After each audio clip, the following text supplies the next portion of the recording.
Have you ever heard of Spartacus?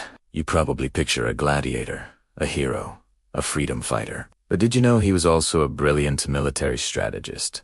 One who used guerrilla tactics to challenge the mighty Roman Republic. This isn't just a story of rebellion.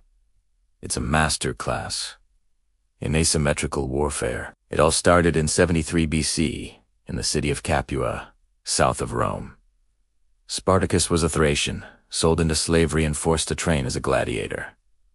The conditions were brutal, the future non-existent. One day, he and about 70 other gladiators decided they'd had enough. Armed with little more than kitchen knives and anything they could grab, they broke out of their training school. It was a desperate, almost suicidal move. The fugitives fled to the slopes of Mount Vesuvius, a seemingly foolish choice. It was a dead end, a natural trap.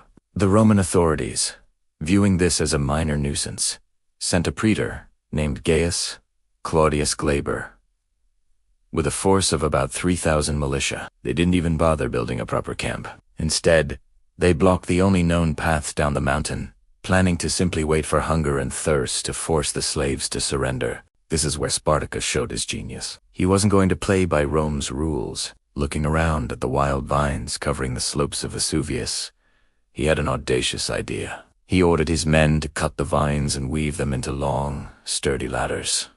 Under the cover of darkness, they did the unthinkable. One by one, they rappelled down a sheer, unguarded cliff face on the other side of the mountain. The Romans were completely caught off guard, confident that their blockade was secure. Once at the bottom, Spartacus's men crept around the mountain and launched a surprise attack on the Roman camp.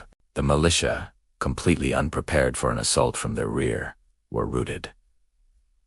It was a stunning victory. The slaves seized the Roman weapons and armor, transforming their ragtag group into a more formidable force overnight. News of this incredible victory spread like wildfire. Slaves from all over the region flocked to join Spartacus. Field hands, shepherds, and servants, all yearning for freedom, swelled his ranks. His army grew from 70 to tens of thousands.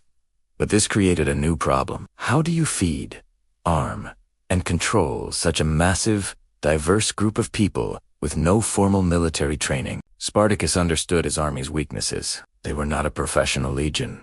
They couldn't face the Romans in a traditional pitched battle, at least not yet. So, he continued to rely on what had worked so well: speed, surprise, and knowledge of the terrain. He turned southern Italy into his personal playground. The rebels would strike small towns and villas, gathering supplies, weapons, and freeing more slaves. They'd appeared out of nowhere, overwhelm the local defenses, and then vanish back into the countryside before a larger Roman force could respond. This was classic guerrilla warfare. They avoided major cities and heavily fortified positions. They chose their battles carefully, always seeking to have the upper hand. Their tactics were brutal but effective. They disrupted supply lines, caused panic among the Roman elite, and systematically dismantled Roman control over the region.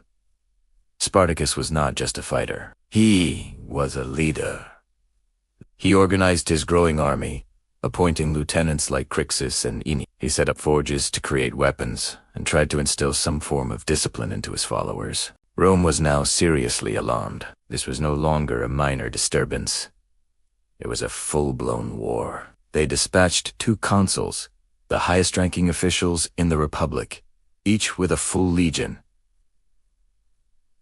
They planned to trap Spartacus's army between them, but Spartacus was always one step ahead. He used his superior mobility to outmaneuver the legions. In one famous encounter, his forces ambushed and defeated one consular army, and then quickly turned to face the other, defeating it as well. The eagle standards of the Roman legions fell into the hands of former slaves.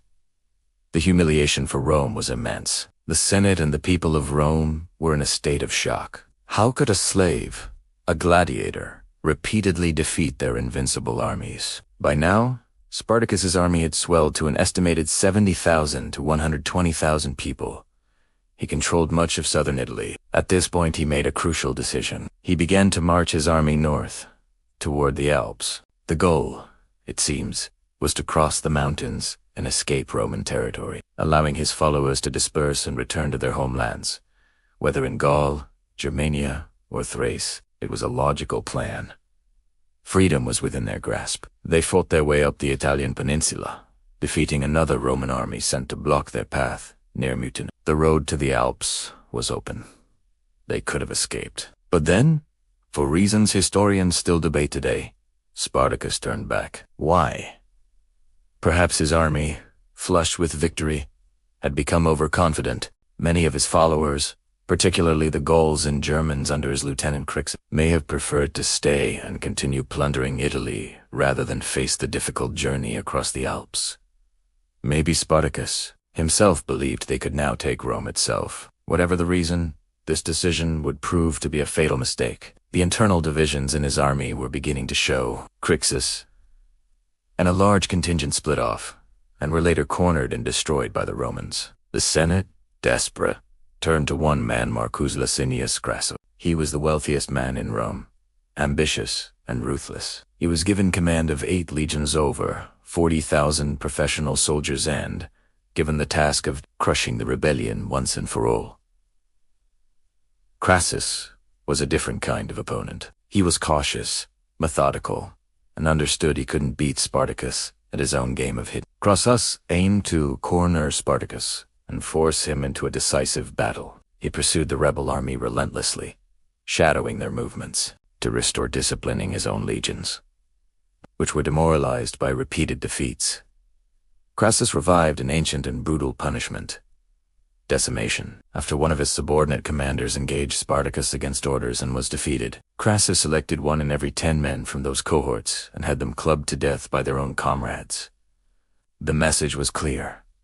Failure would be punished with death. Fear of their own commander was now greater than their fear of the enemy. Spartacus, now leading his army back to the south, found himself trapped by Crassus in the toe of Italy, in the region of Bruttium. Crassus constructed a massive wall ditch and rampart stretching over 35 miles from coast to coast, effectively penning Spartacus and his army in. The guerrilla leader was finally cornered.